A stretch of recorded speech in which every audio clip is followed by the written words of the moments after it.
कपड़े धोने वाली बहू। शादी के पहले से ही विभा को कपड़े धोने का बड़ा शौक था। कभी नल के नीचे तो कभी तालाब के पास। अरे मेरी नीली वाली लुंगी नहीं दिख रही है।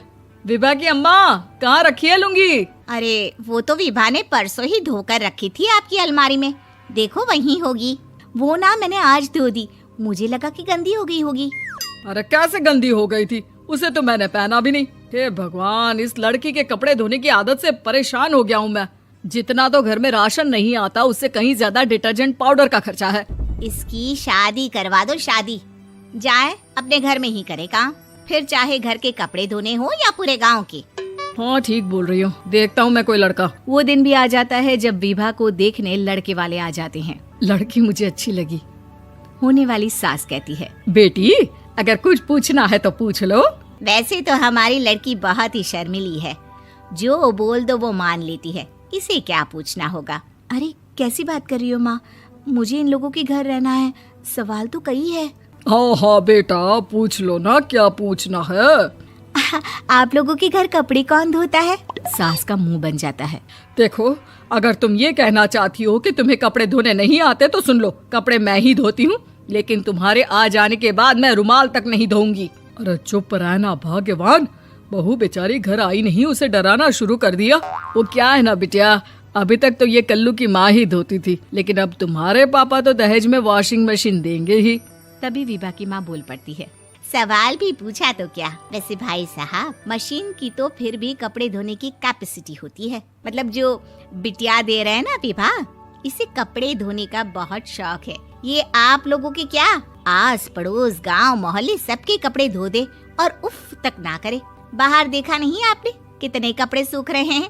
सब हमारी बिटिया ने ही तो धोए हैं। बस भी करो ना माँ, शर्म आ रही इतनी तारीफ सुनकर। और तो और एक दाग निकाल कर दिखाओ तो मान जाओ। हाँ अच्छा, माफ करना बेटा, मैंने गलत समझा। हमें तो रिश्ता बहुत पसंद है। और ऐसे जुड़ जाता है रिश्ता कपड़े धोने का शौक रखने वाली विभा का। उसकी शादी हो जाती है कोयला फैक्ट्री में काम करने वाले कल्लू के साथ। शादी के बाद अचानक विभा चिल्लाती हुई सास के पास आती है। सासू माँ, अरे सासू माँ कहाँ है आप? ये तो धोखा है, धोखा दिया आप लोगों ने मुझे। इसे ससुर के चक्कर के बारे में पता चल गया। अरे तो उसमें तुझे क्यों धोखा मिला है? अरे नल में पानी नहीं आता, कपड़े कैसे कब धुलेंगे? अच्छा, तू पानी नहीं आ रहा उसकी बात कर रही है। तो आपने क्या सोचा? कुछ नहीं। अच्छा, तेरी माँ ने कहा था कि कपड़े धोने का शौक है तुझे, याद आया मुझे। शौक बोलकर कपड़े धोने वाले मेरे जुनून को कम ना आके सासू माँ, कपड़ा धोना मेरा गुरूर है। तभी पति भी वहाँ आ जाता है। अभी मैंने इसे सनी देओल की फिल्म दिखाई है, उसी के डायलॉग मार रही है माँ। अच्छा सुन, साफ साफ बता रही हूँ, पानी सुबह 4 से 6 और शाम को 10 से 12 आता है, समझी? विभा टाइमिंग सुनकर हैरान हो जाती है। ये क्या भूतों का मोहल्ला है? सुबह 4 बजे उठकर कौन कपड़े धोता है? 4 बजे टंकी में पानी जाता है, फिर सारा दिन धोना ना, किसने मना किया? अरे कैसी बात कर रही हैं? 200 लीटर की टंकी में कितने कपड़े धो लूंगी मैं? सुबह ही उठ जाऊंगी मैं। अब क्या था, विभा सुबह 4 से लेकर रात के 12 बजे तक कपड़े ही धोती रहती।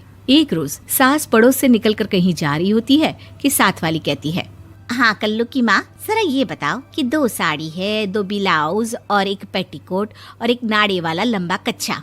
हाँ तो? अरे तो क्या, कितना लोगी धुलाई ये बताओ। धोबन दिख रहे हैं हम क्या? हमारे पति सरकारी नौकरी से अभी रिटायर हुए हैं और बेटा सुपरवाइजर है कोयला फैक्ट्री में। धोबन समझ रखा है हमें?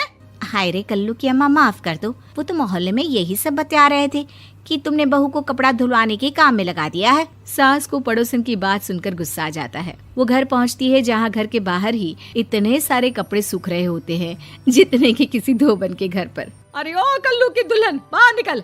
माँ जी यहीं आ जाओ, बाथरूम में चादर धो रहे हैं हम। अरे अभी हम धोते हैं, तुमको बाहर निकलो। ये आस पड़ोस वाले बोल रहे हैं कि हम बहू से कपड़े धुलवा कर उसे कपड़ा धोने वाली बना दिए हैं। अरे छोड़ो ना माँ जी, किन लोगों की बातों में आती हो?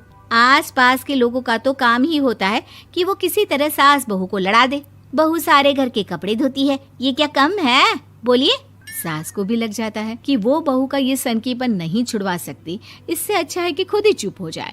एक रोज सास और बहू मंदिर जाते हैं, जहाँ सास की साड़ी वहाँ खड़ी भीख मांगने वाली से मिलती है। माँ जी क्या बात है, आपकी साड़ी उस भिखारन से कितनी मिल रही है ना? हाँ हाँ देखो तो, दोनों की साड़ी मिल रही है। क्या बात है कल्लू की अम्मा, तुम खुद को तो अफसर की बीवी बताती हो और ऐसी सिंपल सी प्लेन साड़ी पहनकर घूमती हो। सिंपल और प्लेन नहीं है ये साड़ी। तो क्या सोने के धागे से फूल बने हैं?